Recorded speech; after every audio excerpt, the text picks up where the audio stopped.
de 2010, eu encontrei na Amazônia o ex-vice-presidente dos Estados Unidos, o diretor da maior bilheteria da história do cinema, cientistas e representantes de algumas das maiores empresas do mundo. Mas o que essas pessoas têm a dizer sobre a Amazônia? You have to have been living in a cave to not know that there are vast stretches of the Amazon rainforest that have been devastated by clear cutting and logging and just burning it off to create agricultural land. Because of the importance of the Amazon to the entire world, Brazil has an extremely powerful voice on the most important issue that our world has ever confronted. Encontros como esse já aconteceram mais de uma vez na Amazônia. Talvez porque a Amazônia seja um dos assuntos mais em pauta no Brasil e no mundo. Our final story tonight comes to us from the gigantic, largely uncharted rainforest in South America, the Amazon. For decades now, we've been hearing about the disappearing rainforest, but the forest is so vast, it's hard to grasp just how much damage has been done. This is Brazil's Amazon emergency. On a bend in the river, stacks of huge hardwood logs. A Amazônia atrai a atenção do mundo inteiro, mas nem sempre se ouve o que o Brasil, que detém a maior parte da floresta, tem a dizer sobre o assunto. É por isso que nos últimos 2 anos eu viajei uma quilometragem equivalente a uma volta ao mundo para descobrir o que nós, brasileiros, temos a dizer sobre esse tema.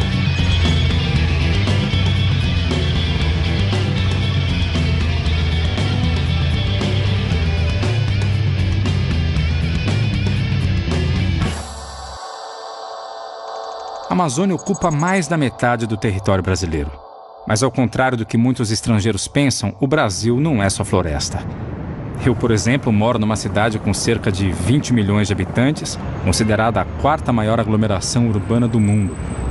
Na minha cidade não tem floresta, e as únicas onças que eu vi estão no zoológico.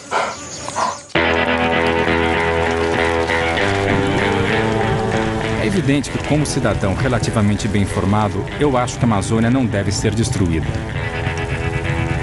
Pelo menos por 3 motivos. Primeiro, pelo aquecimento global. A estimativa do estoque de carbono da Amazônia varia entre 70 e 130 bilhões de toneladas de carbono. Então, se a gente continuar desmatando a Amazônia, né, em taxas altas, então grande parte desse carbono vai acabar indo para a atmosfera na forma de gás de efeito estufa, né, principalmente gás carbônico, e vai contribuir bastante para intensificar, tá, o aquecimento global.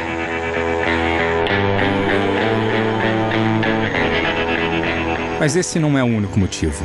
A importância da Amazônia vai muito além. Nós temos a maior biodiversidade do planeta. E essa riqueza de espécies, de ecossistemas e de variabilidade genética que nós temos é um manancial valiosíssimo, tanto para a indústria farmacêutica quanto para a produção de alimentos de grande valor nutricional e alimentício.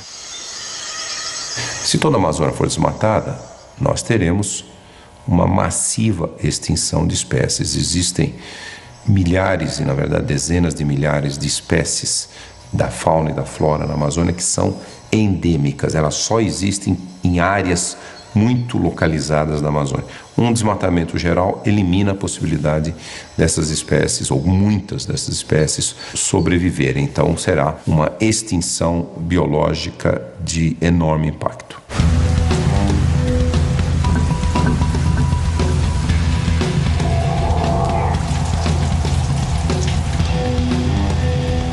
O último grande motivo é porque a água da Amazônia é o que mantém o regime de chuvas no Brasil e em outros países ao lado. É muito importante para a reciclagem de água, uma coisa que é fundamental para chuva, não só na Amazônia, mas em todo o Brasil. Inclusive a geração hidrelétrica no resto do Brasil, em Itaipu, etc., depende de água que vem da Amazônia.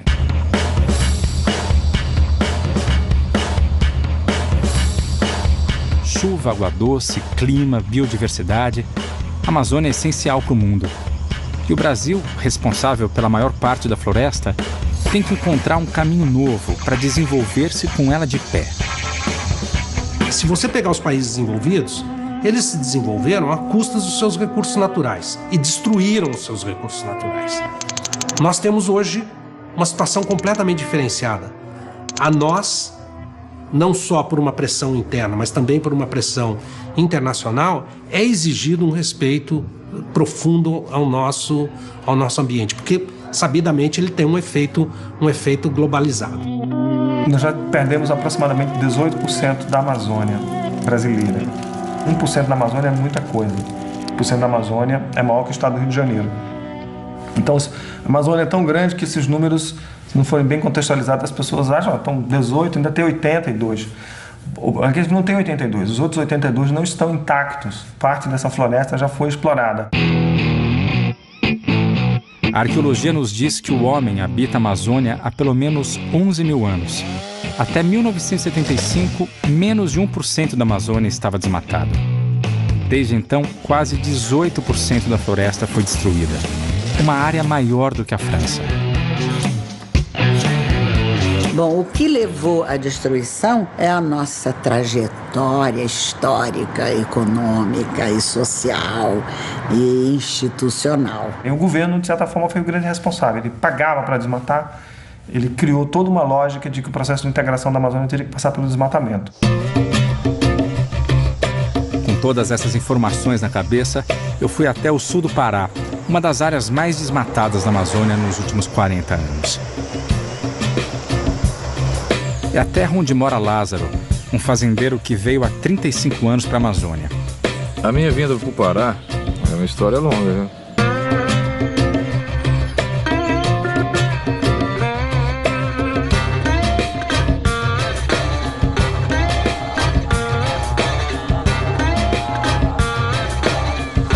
Hoje ele é um dos 425 mil fazendeiros que vivem e produzem na Amazônia.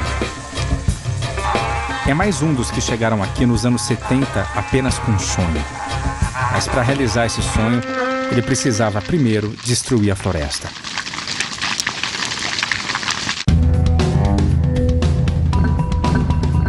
A conquista do Oeste nos Estados Unidos aconteceu no século XIX. Em pouco mais de 50 anos, todos os índios já estavam mortos ou trancados em reservas. E o território de leste a oeste tinha sido devidamente conquistado.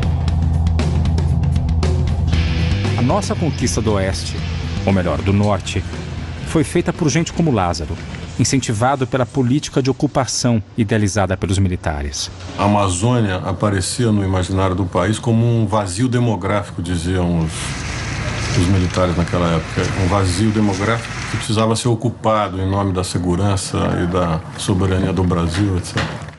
A população amazônica era muito pequena, né? Há alguns anos atrás.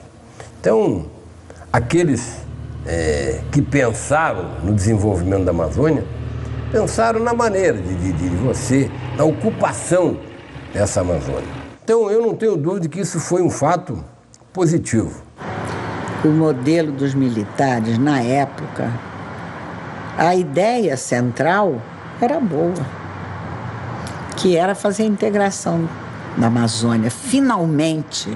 Eu vejo assim, que eu acho que a gente tinha que ter reconhecimento, que eu acho que nós temos muito valor por chegar aqui como chegamos, passar por tudo que nós passamos e fazer com que esse Estado saísse de uma cultura, que é uma cultura, na época extrativista, para uma cultura produtiva. Mas nem todo mundo acha que isso foi um fato positivo. A tentativa do regime militar de ocupar a Amazônia com base em critérios geopolíticos de ocupação de território foi um pesadelo.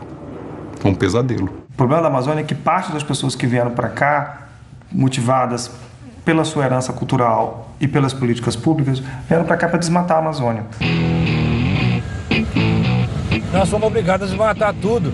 Primeiro, você tinha que desmatar 50% para regularizar a propriedade. Aí depois você foi obrigado a desmatar a área remanescente para você ficar livre desses movimentos de garimpeiro, esse movimento social, de evasão de terra. Porque você não tinha o Estado para te proteger. Porque o cara achava que a sua reserva era terra devoluta. E aí se dava o direito de querer entrar. Então, pra você segurar aquela propriedade, você tinha que ser obrigado a tirar a reserva. Então, o que é que veio? Vem o fazendeiro fazendo aquilo que é o desbravamento da terra no estilo da destruição do pau-brasil, dos primórdios da colonização, que é coloca a floresta abaixo e faz qualquer coisa. Como é que você latifundia? É assim que você faz. Você vai lá, você derruba, você põe gado ali, faz uma ou outra melhoria, aquela terra passa a ser sua. O que eu acho e atribuo, por exemplo, como pontos negativos disso tudo, é aquilo como na própria educação dos nossos filhos, nós temos que dar liberdade com responsabilidade. O que é isso? É estabelecer limites. Né? Então, o que eu acho que não deu certo é que não foram criados juntamente mecanismos de controle que estabelecessem limites disso aí.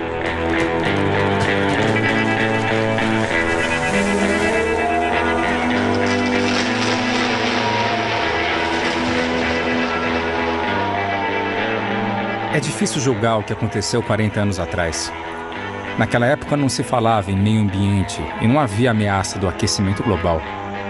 A floresta, para a maioria, era apenas mato e atrapalhava o crescimento do Brasil. O mais importante era produzir. Porque o Pará tem uma vocação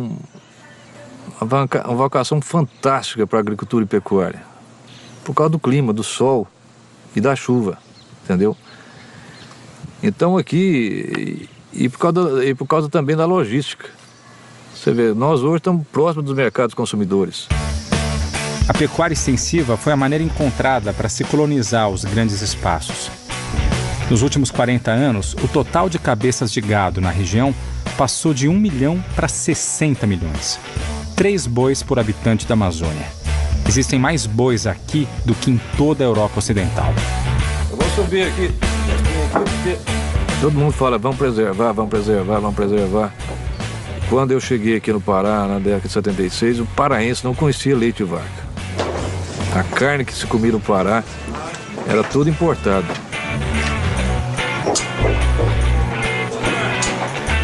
Hoje nós temos o 4º rebanho do país.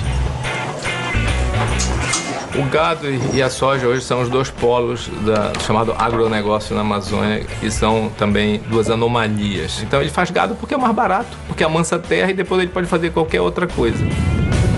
Se você puder identificar o grande responsável pelo desmatamento da Amazônia, é o gado. Mas como resolver essa questão? Por um lado, mais da metade da área devastada da Amazônia é pasto. Por outro, o Brasil é o maior exportador de carne do planeta, graças, em parte, à devastação da Amazônia.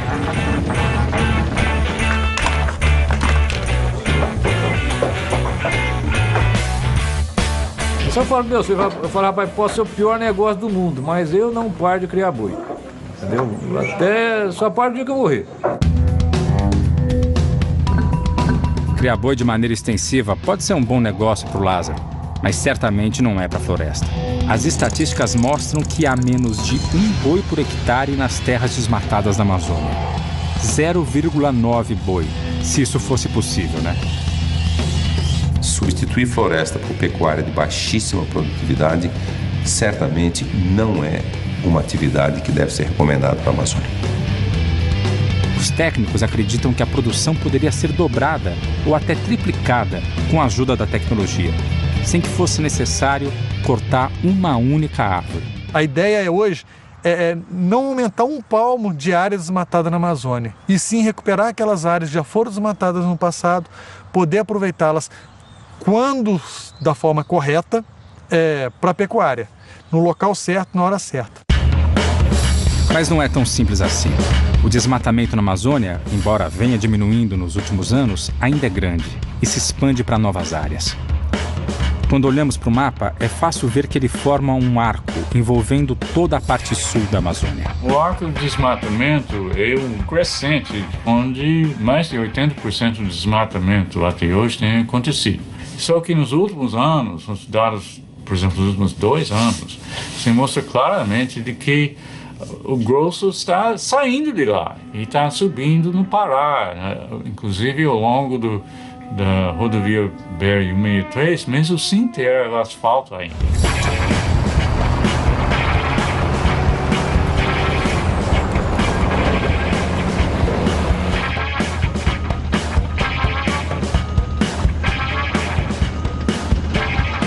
As estradas, elas partiram de uma concepção cartográfica da Amazônia. Qual foi a diretriz? Vamos colocar os pontos não navegáveis dos rios. É um conceito muito rústico, muito primário e agressivo para a Amazônia. Bom, a BR-163 tem 40 anos e até hoje não foi concluída. Os fazendeiros, os extratores de madeira, que são os principais personagens no lado paraense da BR-163, eles chegaram a construir 600 quilômetros de estrada absolutamente clandestinas. A lógica do avanço da fronteira do desmatamento começa, obviamente, com uma personagem bem conhecida, a motosserra. São os madeireiros que avançam sobre novas áreas, abrindo caminho para outros que vêm atrás. Então, o governo vem há vários anos batendo na tecla de que a BR-163 vai ser ocupação ordenada, que vai ser precedida da criação das reservas, vai ser precedida da definição do zoneamento. E justamente ali que esse ano é o foco do desmatamento. O município de Novo Progresso, no meio da rodovia, é o campeão de todos os municípios do Brasil em termos de desmatamento. A construção de estradas é um assunto controverso na Amazônia. Por um lado, elas servem para abrir novas áreas ao interesse dos madeireiros ilegais, aumentando o desmatamento. Elas formam aquilo que é chamado de espinhas de peixe. Mas, por outro lado, elas são a única forma de parte da população chegar a um hospital, em caso de necessidade, e usar de outros serviços das cidades grandes. Além disso, são uma das únicas maneiras do Estado chegar a regiões totalmente sem lei.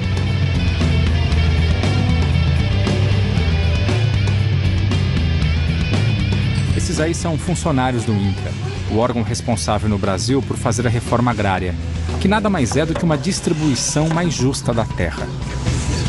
Eu encontrei com eles nesse restaurante de beira de estrada, a 400 quilômetros de Santarém, na BR-163. Nosso destino é justamente a cidade de Novo Progresso, a nova capital do agronegócio e, consequentemente, do desmatamento e do conflito. Os pequenos produtores, né, eles estão localizados em áreas que são menos favorecidas, né, mais distantes do eixo da BR. Com a questão da ocupação desordenada, a gente vê os grandes apertando os pequenos, e os pequenos estão ficando cada vez mais longe das comunidades ou das cidades, né, dificultando o seu acesso, transporte, escoamento de produção. O pequeno hoje, qual foi a alternativa para que ele tivesse o seu direito reconhecido? Foi colocá-lo em projetos de assentamento, né? Foi a criação de projetos de assentamento. O INCRA foi criado pelo governo em 1970 para tentar mediar a luta pela terra. Esses conflitos foram e são o resultado da política de ocupação da Amazônia adotada pelos militares. Eu tinha uma visão muito simplista da Amazônia. Eu esperava chegar aqui e encontrar o lado bom e o lado ruim de cara. Isso foi muito difícil para mim compreender, né? Nos primeiros 6 meses, 1 ano em que eu vivi aqui, a impressão que eu tinha é que era uma guerra de todos contra todos e que eu não sabia de que lado eu estava, né? De que lado o INCRA estava, de que lado o governo brasileiro estava, enfim. Até mesmo porque nessa guerra de todos contra todos, esses diversos agentes em oposição entre si, o Estado também tem uma atuação ambígua, né? Ambígua e contraditória, que isso é da natureza do Estado, né? Ter trazer vários interesses para o seu bojo, né? Então, ora ele atua do lado do agronegócio, ora ele atua do lado da reforma agrária. O Fagner é um cara muito idealista. Ele tem 26 anos, curso superior, saiu da sua vida confortável no Rio Grande do Sul e se mudou para Santarém, no Pará, com o objetivo de ajudar na reforma agrária.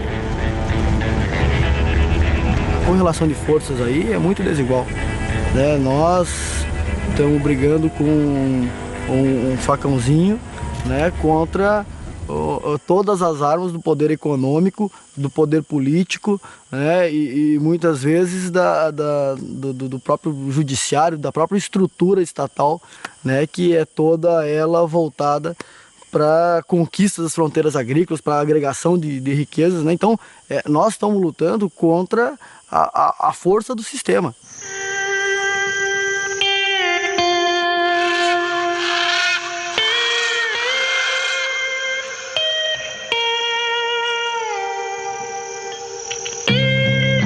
Um dos programas do INCRA é fazer assentamentos sustentáveis para pequenos agricultores, como esse da Dona Marli, que eu tive a oportunidade de conhecer.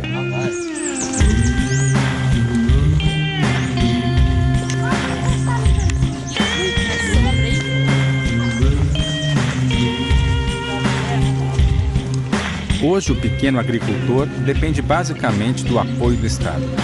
E o apoio do Estado para o pequeno agricultor tem um nome: INCRA.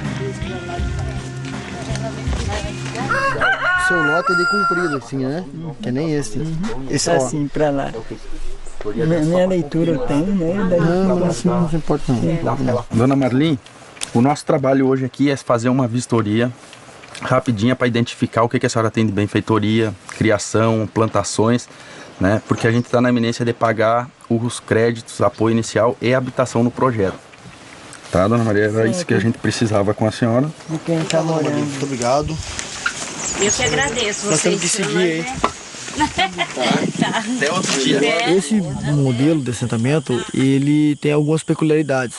Ele demanda grandes áreas, demanda áreas riquíssimas, né? Então ele entra na disputa com outros interesses. Tanto para mim é alegria estar aqui. Apesar desse assentamento ainda não ser completamente legalizado, né? Que eu espero que a hora que ele tiver mesmo, assim, falar, olha, agora é assim sim, né? Agora tá certo, né? O que pertenceu a fazendeiro já foi, e já é dele, ele tá resolvido com a vidinha dele lá, e vocês com a de vocês aqui, com seus sitinhos, plantando, criando. E esse é o meu sonho, e ficar em paz, né? Esse é um dos pontos chaves que tem que ser trabalhados na Amazônia, a questão da posse da terra, de quem é a terra. Quando eu falo para um produtor que ele tem que recuperar a nascente dele, ele tem que ter certeza de que ele é dono da terra. Se ele tiver certeza de que ele é dono da terra, com certeza ele vai ter ainda mais interesse em preservar. Se ele acha que um dia ele vai perder aquela terra, ele não vai investir para manter aquela terra a longo prazo. Ele vai pensar só em tirar, porque um dia ele pode não ser dono daquela terra. Um dos trabalhos do INCRA é mapear as propriedades na Amazônia. No futuro, ainda bem distante, o governo será capaz de comparar os mapas da devastação com o mapa das propriedades. E aí sim, descobrir quem são os verdadeiros responsáveis pelo desmatamento e aplicar a lei. Tem uma contradição na política do governo de, em parte, jogar do lado da solução e, em parte, jogar do lado do problema.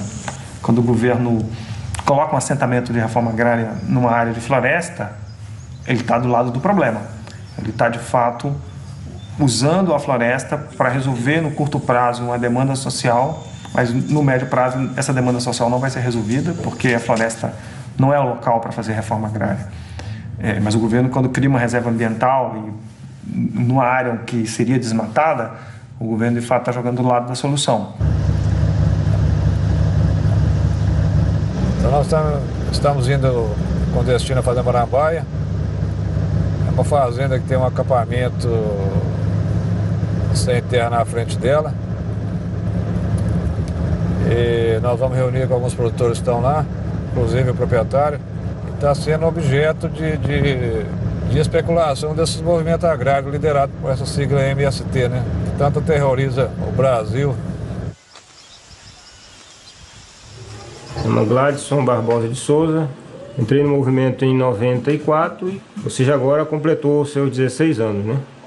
Esse confronto com os fazendeiros e com os empresários da região é É um enfrentamento direto, né, na luta pela terra.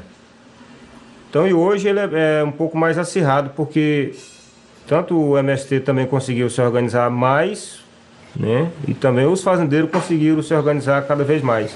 Quando a gente está discutindo a questão da reforma agrária, para os fazendeiros, o que vem na cabeça deles? Que a gente não vai ficar rico. Quando a gente ocupa a terra, a gente não vem com uma, a gente vem com uma proposta de desenvolvimento. Que não é mais incorporar só aquele que vai ficar rico pessoalmente, mas que vai pensar uma lógica de organização para uma sociedade toda, para uma comunidade toda. Se os assentados têm a proteção do INCRA, o Jorge e seus amigos conquistaram seu pedaço de chão militando no MST, o Movimento do Sem Terra.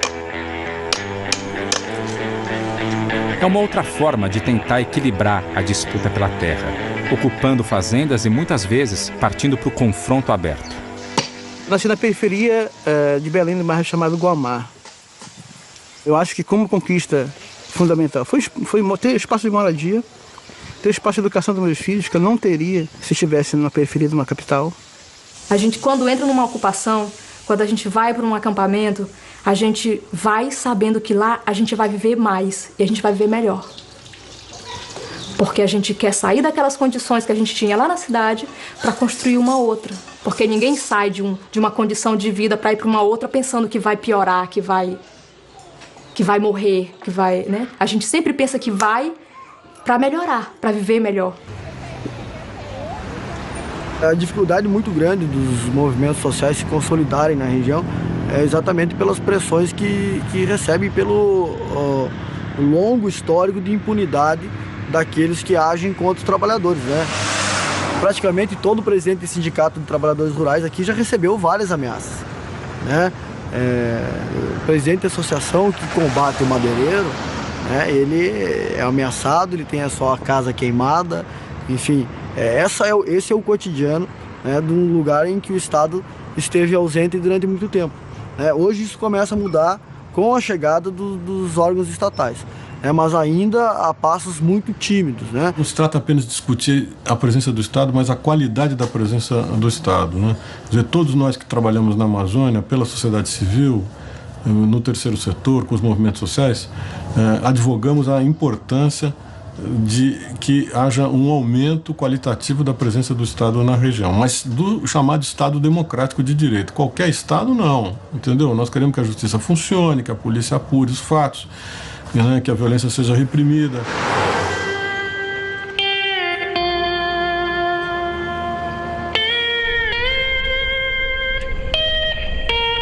Ô, pessoal. Como é que tá? Vamos, senhor? Joia? Beleza? Tá tudo bom? Joia. O meu depoimento é como um produtor rural na região, município Curionópolis, Fazenda Marambaia. Depois de 35 anos, eu estou sendo ameaçado na porta da minha propriedade por movimento social, que estão acusando de improdutiva, de documento falsificado e mais um tanto de coisa. Então, isso é revoltante para uma pessoa que passou a vida trabalhando, construindo uma coisa e depois de tantos anos você vê a coisa que parecendo que vai ruir sem apoio de autoridade, sem reconhecimento do Estado. Do seu trabalho, para que faça do meu trabalho, como de todos os nossos vizinhos que estão na mesma situação. É o que nós estamos vendo acontecendo no sul do Pará. Infelizmente, essa é a realidade. Nós, produtores rurais, e hoje nós não devemos mais falar fazendeiro, isso acabou. É o produtor rural, né? Que está segurando a balança comercial, não só aqui, mas no Brasil inteiro. Mas nós somos os produtores mais discriminados pelo Estado. Porque nós estamos na Amazônia. Porque estamos aqui na Amazônia e, infelizmente, temos a complacência com esses pseudo-movimentos, que é um verdadeiro favelamento. Quer dizer, se o cidadão já é aculturado, ele é ignorante, e lá no campo, onde ele está sendo assentado, sem a menor estrutura, como hospital, escola, estradas, se ele já não tem perspectiva não ter essa escola. Qual é a perspectiva do filho desse cidadão? Se assenta por emoção. Se assenta por emoção. Por política. Por voto. Por voto. A busca do voto. Isso nós não suportamos mais. Mas nós resolvemos dar um basta aqui. Nós resolvemos dar um basta aqui. Aqui, esses movimentos não vão nos empurrar 1 metro, não. Vai ser difícil. Porque nós vamos reagir e empurrá-los para 1 metro para trás. Daqui para frente vai ser dessa maneira. Porque um homem acuado, como nós estamos aqui, ele não mede, às vezes, as consequências. É uma situação difícil.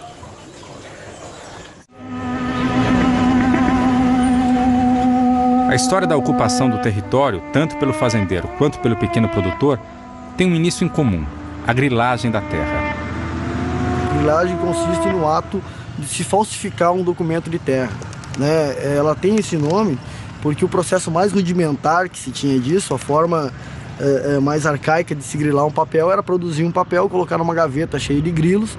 Aqueles grilos ficavam ali, né, comendo e defecando naquele papel por alguns meses. Quando eles abriam a gaveta, aquele papel tinha uma aparência de um papel autêntico, de um papel velho, enfim, né, de um título que estaria armazenado num cartório há muito tempo, né? Então a grilagem, em estrito senso, ela é isso, é a falsificação de documentos de terra para dar uma aparência de legalidade àquela área que foi apropriada por métodos não legais. A lógica é a seguinte: o grileiro vem, demarca um pedaço de terra e registra em algum pequeno cartório local. Em seguida repassa a outro comprador, que vende para outro, que vende para outro. Em pouco tempo fica quase impossível rastrear o começo dessa fraude e saber como uma porção de terra do governo acabou virando propriedade particular. Foi esse mecanismo que gerou os chamados 4 andares de registros de terras no Pará, 4 vezes o tamanho do estado.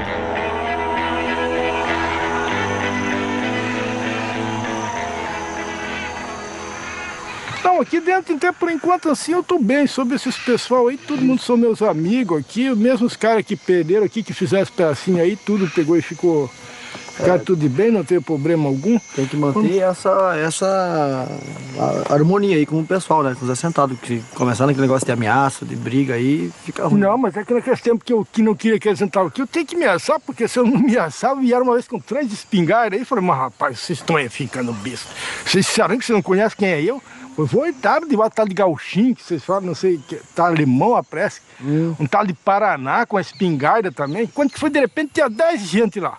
Falei, rapaz, se vocês não saírem daqui, eu mato todo mundo. Falei, mas como é que você vai matar todo esse pessoal que tem? Você tá sozinho no meio de nós aqui. Nós pega e acaba com você. Falei, vocês nem sabem como é que eu faço. Eu pego e toco veneno dentro da água, mato todo mundo. Daí tem um monte de história do veneno na água, Aí foi esse problema aí que eles vieram enchendo o saco desse negócio de veneno da água, né? Então, sei lá, você sabe que esse terra é meu e eu não tenho jeito de pegar e perder esse aqui. Isso aqui é tudo que eu consegui na minha vida, foi isso aqui. Se eu perder isso daqui, a minha vida foi embora.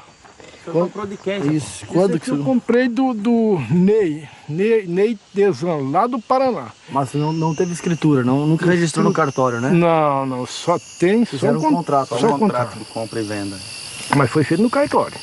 Então, o senhor siga com a sua plantação, enfim, traz o seu gado aí para aquela parte que está aberta ali, que você está cercando, né? Aí, se a justiça decidir, conforme a justiça decidir, vamos ter que cumprir todo mundo. Né? E se o senhor não voltar atrás, a gente não volta atrás também. O dia que tiver uma decisão judicial, o que perder vai cumprir a decisão judicial. Tá bom. Né?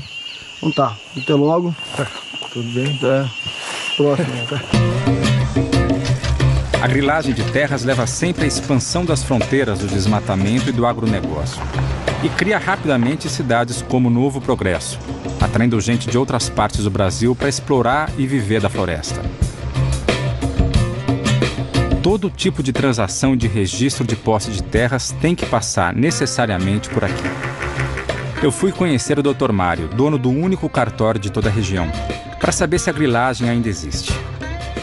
A questão dessa sobreposição de áreas e tal não se aplica a Novo Progresso.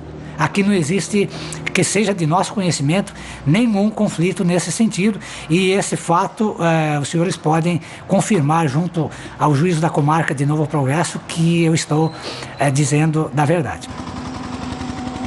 Bom, com todo o respeito ao Dr. Mário, não foi o que eu vi até agora.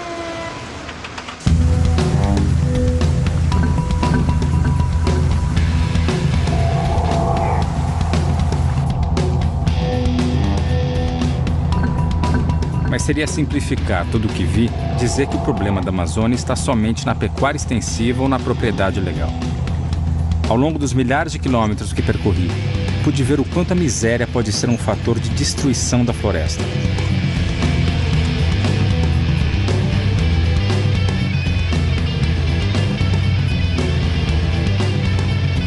Isso é o que sobrou da currutela do garimpo do Amana, uma das maiores jazidas de ouro da Amazônia das décadas de 70 e 80. A currutela era o lugar onde os garimpeiros vinham torrar o ouro que ganhavam. Esse lugar foi muito movimentado. Foi aqui que eu conheci um outro Lázaro, que também chegou na Amazônia nos anos 70, mas teve uma história bem diferente.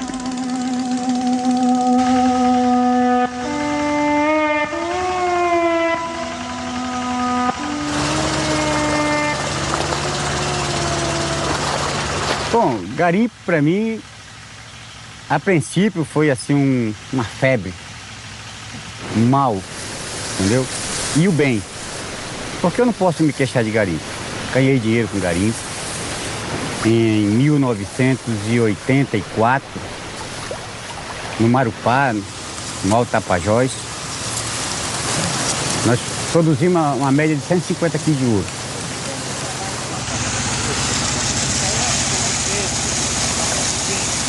Vim de uma família humilde e de repente eu era um empresário bem sucedido na Amazônia. Cheguei em Maués, 3 aviões, pista, bastante máquinas, 60 homens trabalhando para mim. Eu comprei uma transportadora em Santarém, escritório em Belém, em São Paulo, na Vila das Patas. Eu tinha uma transportadora, uma Transnorte. Eu tinha 3 aviões, eu tinha um barco de linha de Maués a Manaus. Em uma semana eu produzi 12 quilos de ouro. E eu nunca tinha visto tanto dinheiro da minha vida. Era uma pasta e outra pasta no jornal, embrulhado com jornal. E eu fiquei perturbado a cabeça. Eu cansei de entrar embaixo do chuveiro pensando que eu tinha tirado minha roupa. E eu ligava o chuveiro quando eu vi eu estava vestido, porque eu nunca tinha visto isso.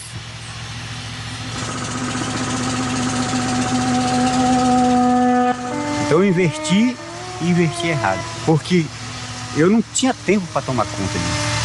Eu botava terceiros, entendeu? E no final não deu certo. E você ganhou bastante dinheiro, isso aí não tem que negar não. Ganhou bastante dinheiro, isso aí... Mas foi tudo de água abaixo de novo, né? Chegou o ponto de eu não ter nem bicicleta para andar em cima. Quem tinha 4 carros na garagem, casas boas para morar, chegou ao ponto de perder tudo para não ter, né? E isso não foi coisas erradas que eu fiz não, foi negócios errados, investindo, porque o garimpo, 5 meses de idade, tira. Entendeu? Se você, digamos, não está produzindo e quer continuar, por isso que eu digo, o garimpo é um jogo, de repente você fica sem nada. A minha idade, o tempo passou, eu não tenho mais como arranjar um emprego na cidade, você sabe que é muito difícil. Eu fiz isso aqui um salário para mim, disso aqui eu faço meu ganha-pão. Porque aqui se tiver 15 gramas de ouro a R$60, R$62 o grama, aqui tem o quê? Quase R$1.000, né? Então, se você 4 semanas, no caso, te sobra R$4.000. Aonde que eu vou ganhar isso na cidade? O emprego, a idade, né? O nosso conhecimento, que é pouco. Então, a gente se conforma com isso aqui. E isso aqui que nós sobrevivemos, entendeu? É aqui que nós tiramos o sustento da família, a educação dos filhos. Hoje, se eu tivesse 10 quilos de ouro, eu ia embora.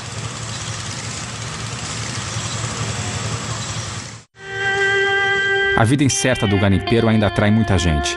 Existem mais de 1.300 pontos de garimpo ilegal em toda a Amazônia, muitos deles dentro de terras federais ou de reservas indígenas. É uma febre que deixa muitas marcas. A Amazônia sempre foi um celeiro de aventureiros, né? De urubus, de abutres. Chegam lá, exploram e vão embora. E deixam a população, enfim, à míngua. tudo o que vê é difícil discordar do grande escritor Milton Ratum. Mas talvez uma possibilidade de mudança esteja num fenômeno recente da história da Amazônia: a urbanização.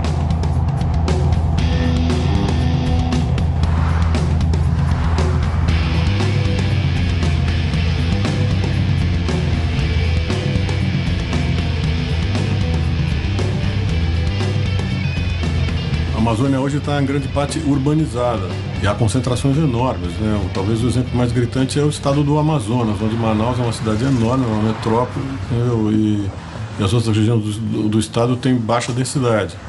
Então, acho que é importante ter essa visão de que a Amazônia é um sistema enorme e que a Amazônia é água, floresta e diversidade. Ninguém fala das cidades da Amazônia. Os estados fazem os seus zoneamentos sem cidade, como se fosse que a cidade não existe.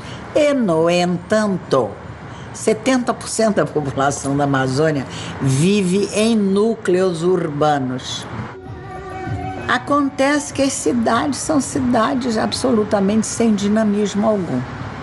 São as trocas entre cidades que dinamizam as cidades. E para isso você tem que ter indústria.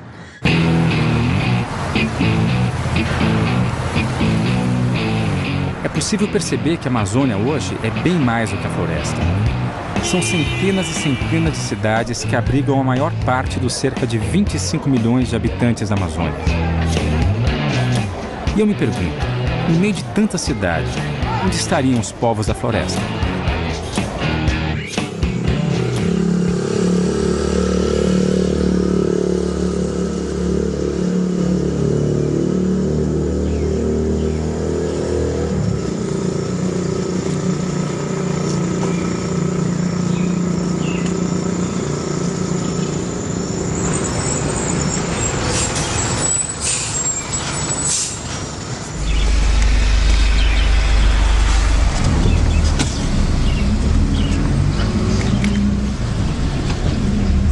A minha cidade, ela é uma ótima cidade para morar, né?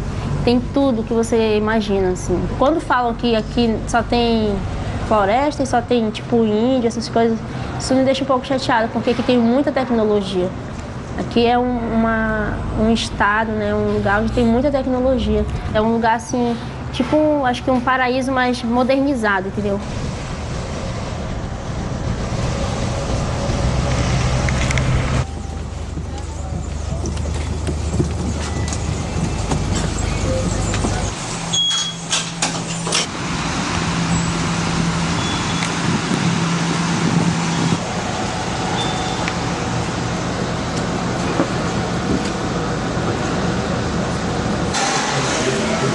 Para mim, a Amazônia, ela é tipo como se fosse uma joia que você tem que proteger, né? Uma joia que todo mundo quer. Todo mundo quer esse diamante, como se fosse um diamante muito valioso, que todo mundo quer, todos os outros países, né? Países fora daqui, Estados Unidos, não sei.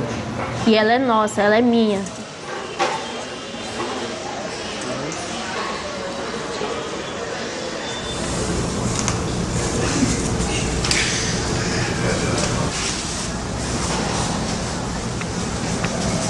O distrito industrial onde Alice trabalha chama-se Zona Franca de Manaus e foi criado há mais de 40 anos.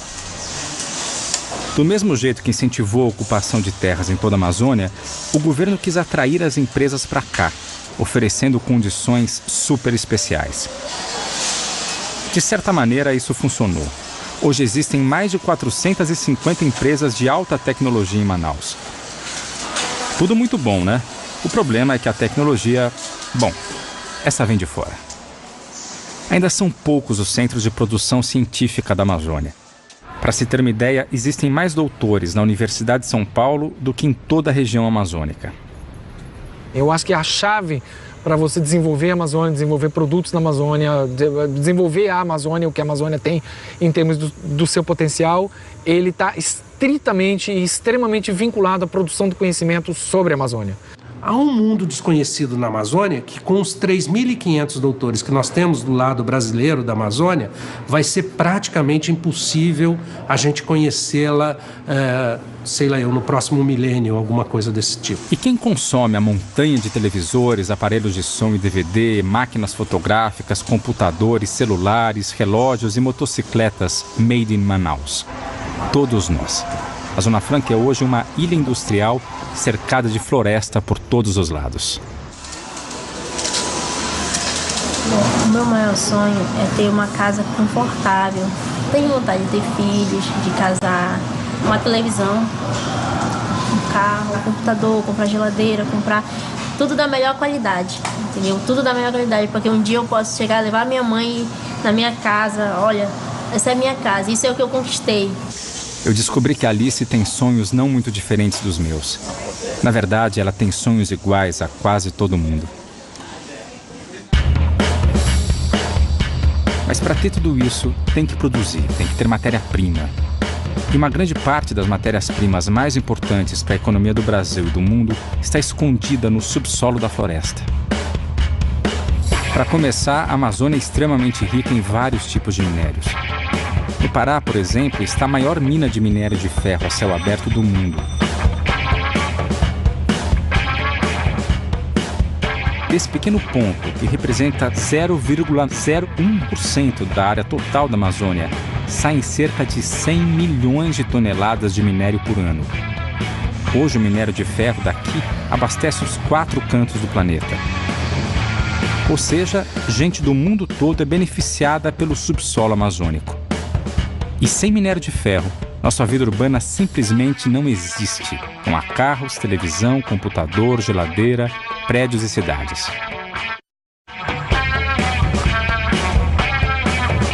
A outra matéria-prima essencial para manter o nosso estilo de vida é um velho conhecido, o petróleo. A Amazônia também tem petróleo. A 650 quilômetros de Manaus fica o principal polo de produção da região, Urucu.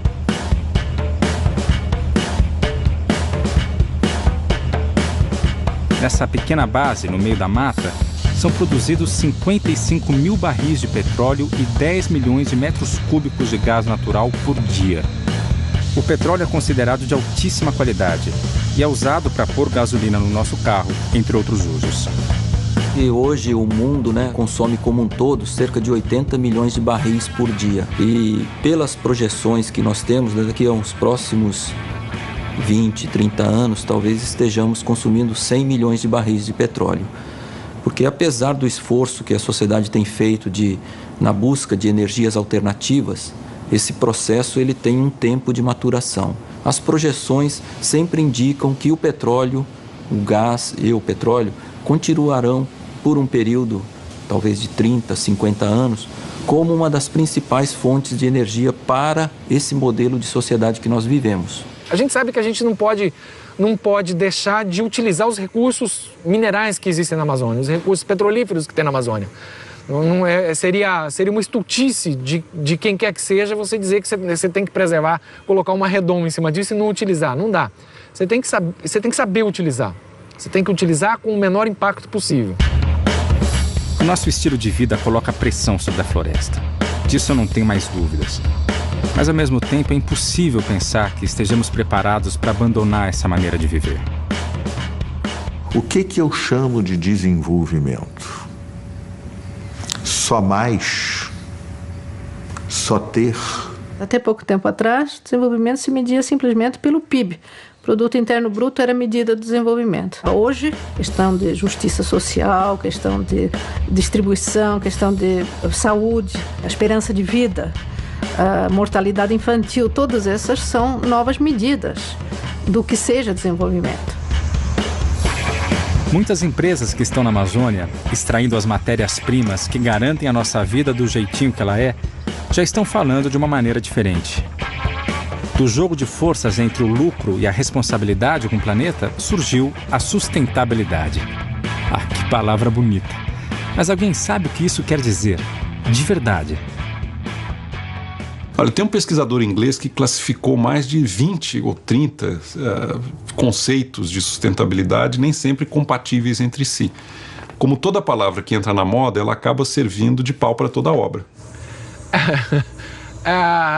Eu costumo participar de algumas reuniões científicas por aí e ninguém, eu acho que conseguiu adequadamente definir o termo sustentável, né, ou sustentabilidade. Ninguém sabe. Nós sabemos que o desenvolvimento atual é insustentável. Eu acredito que nós temos o desafio de fazer uma revolução no processo civilizatório. Os padrões de consumo que nós temos hoje são absolutamente não sustentáveis. Para dar uma ideia da magnitude desse desafio, nós precisamos reduzir o nosso consumo de energia em mais de 80% até 2050. Reduzir a conta de luz em 80%? Será que isso é possível? Bom, num mundo como o nosso, onde a economia dita as regras, talvez a única maneira de frear a destruição seja colocar um preço na floresta. A natureza, ela nos presta muitos serviços do qual nós nunca nos demos conta por pura arrogância, como estão aí de graça ao montão, a gente trata em linguagem de economista como bem público. Tá aí, pode usar. O ar que a gente respira, eu não pago pelo ar que a gente respira. Se faltar e ficar que nem uma dança de cadeira, vai faltar ar, um vai morrer, você vai ver que na mesma hora vai ter preço. A economia de mercado tem muitas falhas. Uma delas é a incapacidade de dar valor econômico a alguns serviços ambientais que são providos pelas florestas. Existe um movimento muito importante nos últimos anos de atribuição de valor, de quantificação econômica desses serviços ambientais. O que são esses serviços são funções dos ecossistemas a que os homens vêm atribuindo valor, como o carbono, como a água, de certa maneira, como os serviços da biodiversidade, os serviços que a natureza presta. São inúmeros. E tem um, inclusive, que é o existencial, que é, para mim, o mais importante. A natureza é o fundamento da nossa existência, ou não? Mas esse ninguém dá bola.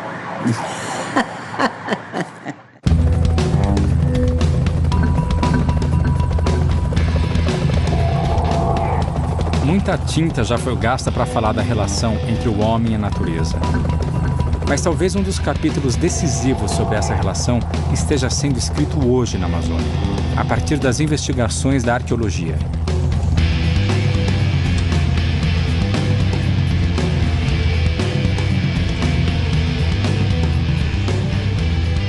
A gente sabe hoje que a Amazônia é ocupada há pelo menos 11 mil anos. Os primeiros habitantes chegaram ali há pelo menos 11 mil anos atrás, mas talvez até antes disso. Então a ocupação humana da Amazônia não é muito antiga, ela é milenar.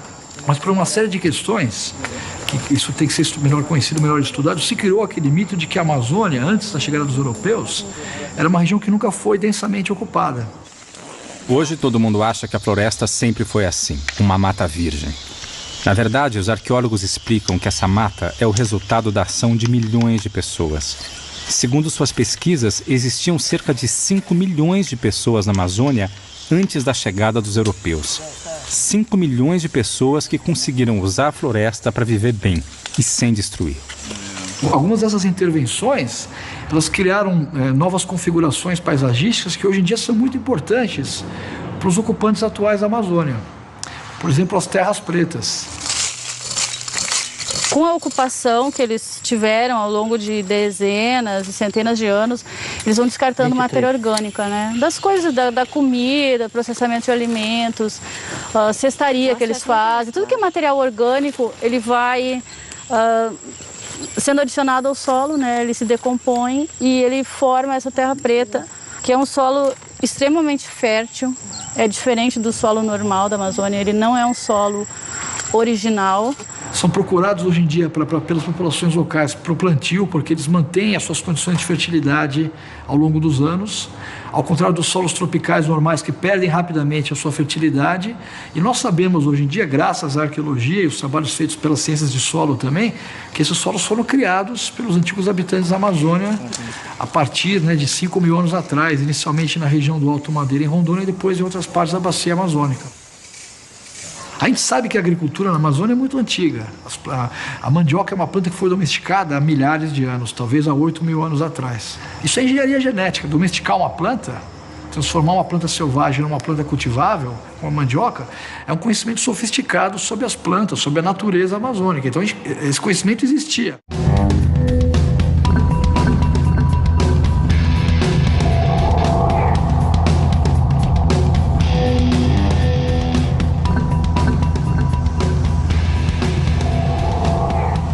Pensando em como 5 milhões de pessoas conseguiram viver na Amazônia sem destruí-la, resolvi fazer uma longa viagem até alguns dos herdeiros diretos das antigas civilizações amazônicas, os índios.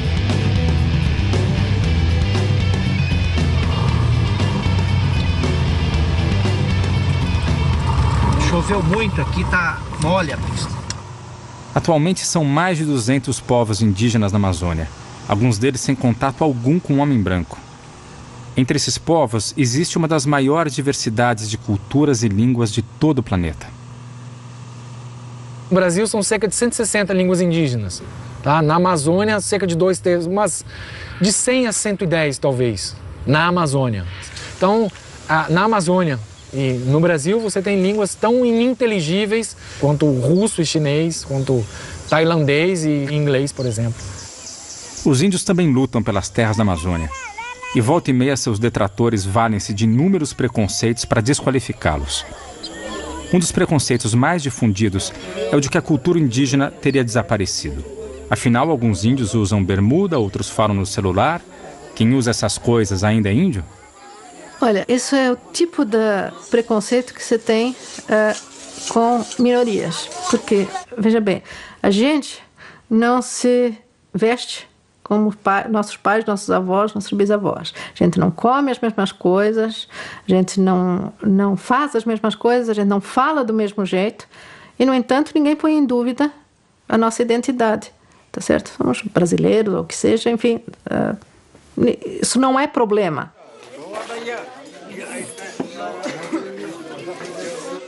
Mas para os índios, se tem uma imagem de que eles têm que ser aquela coisa do século XVI. Quer dizer, andarem pelados, usarem arco e flecha ou borduna, né? E, enfim, mostrarem performaticamente que são aqueles índios que a gente espera. Só que a história passou para eles também, tanto quanto passou para nós. E quem é que diz que uma sociedade é indígena ou não? Então, o que constitui uma sociedade indígena? E aí eu acho que a resposta é o seguinte, é exatamente essa consciência de uma continuidade histórica, né, com uma sociedade pré-colombiana, uma sociedade que estava aqui antes dos outros.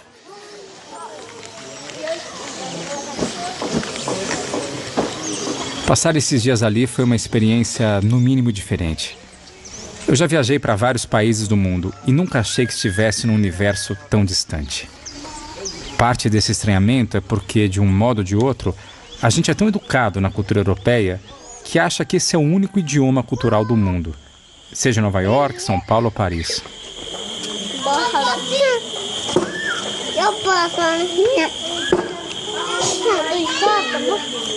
Quando eu cheguei, eu não sabia falar na língua, e aí fiquei dependendo da ajuda de uns poucos intérpretes. A minha sorte é que todos pareciam muito curiosos comigo. Olhavam, escutavam, sempre com paciência. O contrário da minha vida na cidade, onde eu acho que conheço a pessoa em menos de 5 minutos e que logo em seguida tenho mais o que fazer. Lá não é bem assim. Tudo isso com uma calma, num outro ritmo de tempo.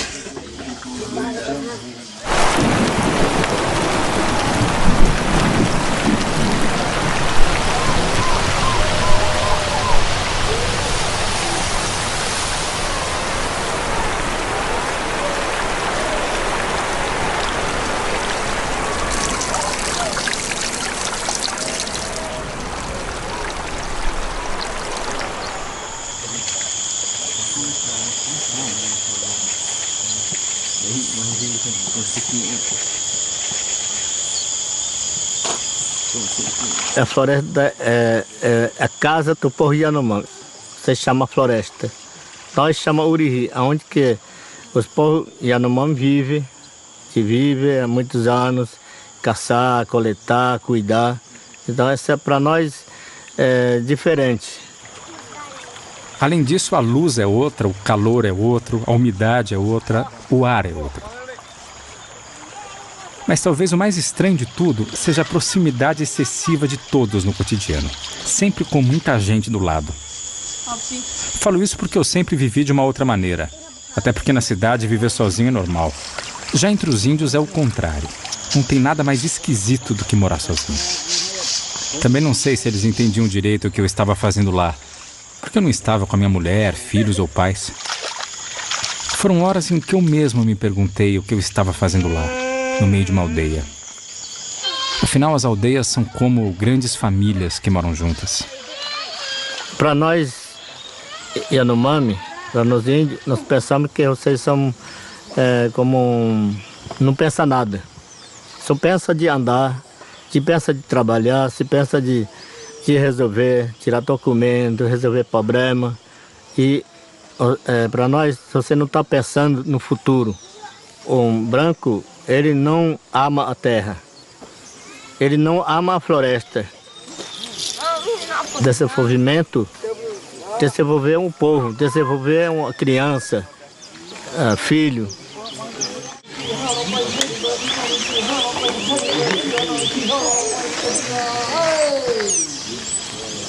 Cada vez mais descubro que não se vai para a Amazônia impunemente.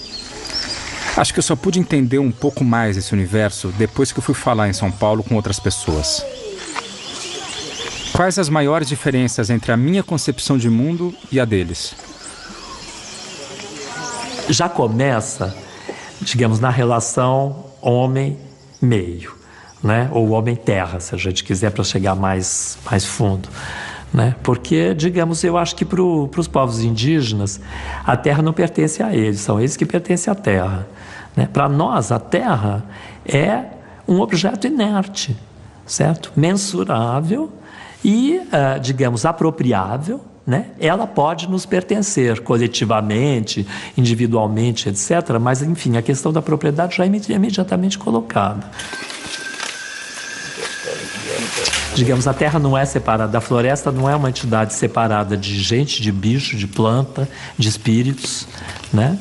E, portanto, você tem que tratar, do ponto de vista cosmológico, com esse todo. Um dos mais influentes pensadores do mundo atual, o antropólogo Eduardo Viveiros de Castro, ajudou-me a entender um pouco melhor a relação entre o homem e a natureza para os índios. São incontáveis os mitos indígenas que começam. No começo, os animais eram gente. No começo, tudo era gente. Há mesmo um mito, Kaxinawá, se não me engano, que começa radicalmente. No começo não havia nada, só havia pessoas.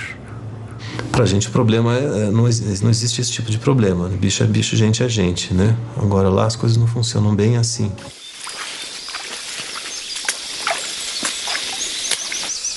Os índios americanos, como milhares de outras culturas tradicionais do planeta, eles entendem que a espécie humana não tem o monopólio da alma. Ou, para falar como os índios às vezes falam para a gente, para simplificar, tudo é gente, todos os animais são gente, planta também planta é gente, tudo é humano, né?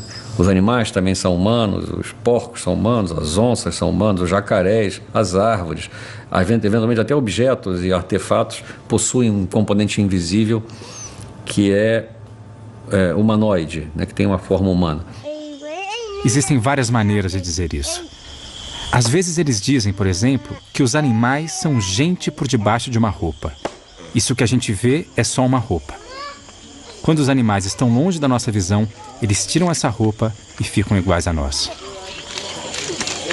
Isso faz com que, por trás desse invólucro, dessa roupa de bicho, exista sempre uma alma humana genérica, né? Um duplo humano, um estado humano.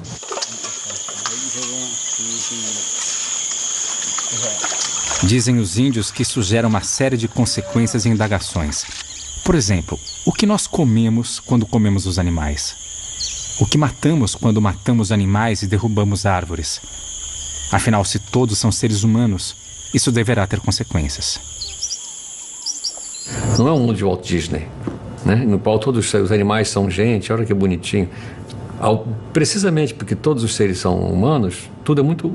Você tem que saber onde pisa, porque você nunca sabe com quem está falando, quem está ouvindo, né? E no pé de quem que você está pisando, literalmente.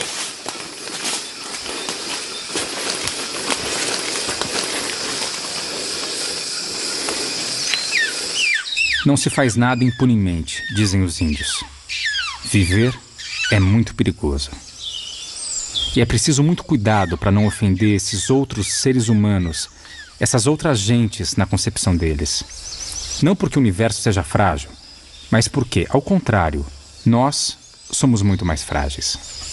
É preciso medir e pesar as consequências do que se faz, uma vez que a vida envolve uma troca de vidas e de mortes. O universo se torna extremamente interessante e extremamente perigoso.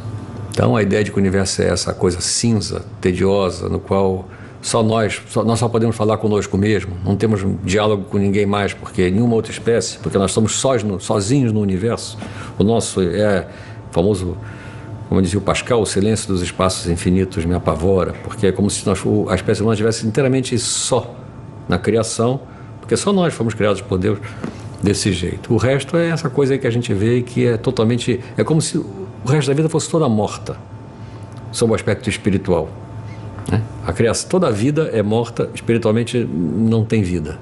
Só tem vida material. Só nós temos a vida espiritual. Então estamos reduzidos a só falarmos conosco mesmo, né? Então o humano está reduzido a um monólogo, digamos, da espécie. A espécie humana é monológica, ela só pode falar consigo mesma. Ou com Deus, que é a sua, em suma, né, o seu respondente, o seu interlocutor, o seu único interlocutor. O silêncio dos espaços infinitos me apavora. Essa frase, lembrada pelo antropólogo, me lembra a primeira vez que vi a Amazônia do alto. E sintetiza bem algo que percebi ao longo dos milhares de quilômetros que percorri para fazer esse filme. Para mim, se existe algo que guardo da experiência com os índios e de toda essa viagem, é que nunca estamos sozinhos diante da Amazônia. A Amazônia vive.